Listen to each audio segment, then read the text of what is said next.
എല്ലാവർക്കും പൊങ്കാല ദിനാശംസകൾ. അങ്ങനെ വീണ്ടും ഒരു പൊങ്കാല ദിവസം കൂടെ വന്നെത്തിയിരിക്കുകയാണ്. ഞങ്ങളുടെ വീട്ടിലും പൊങ്കാല ഇടുന്നുണ്ട്. പതിവ് പോലെ രാവിലെ വിളക്ക് കത്തിച്ചു. പൊങ്കാല ഇടാനായിട്ടുള്ള അടുപ്പുകല്ലും കൂട്ടി. അപ്പോഴാണ് വീടിനടുത്തുള്ള ക്ഷേത്രത്തിലെ ആറാട്ട് വരുന്നത്.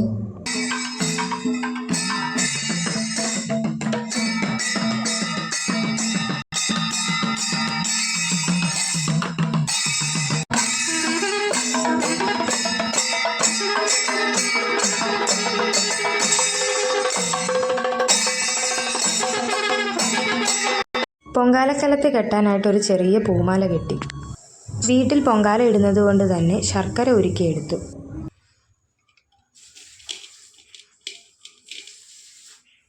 പിന്നീട് ഗണപതി ഒരുക്കും നിലവിളക്കുമെല്ലാം മുറ്റത്തേക്ക് എടുത്തു വെച്ചു.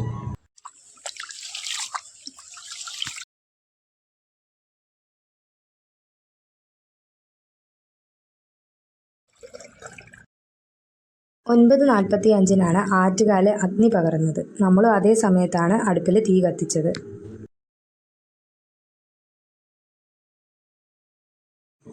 അരിയിട്ട് കുറച്ച് സമയം കഴിഞ്ഞപ്പോഴേക്കും പൊങ്കാല തിളച്ച് പൊങ്ങിയിരുന്നു.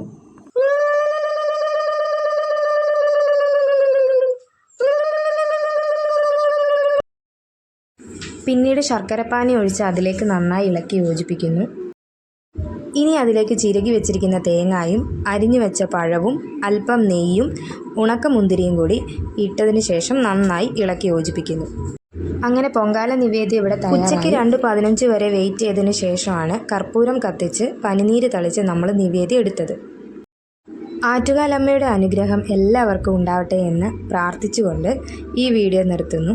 എല്ലാവരും സപ്പോർട്ട് ചെയ്യണം, ലൈക്ക് ചെയ്യണം, ഷെയർ ചെയ്യണം, സബ്സ്ക്രൈബ് ചെയ്യണം. വീണ്ടും മറ്റൊരു വീഡിയോയുമായി കാണാം. ബൈ.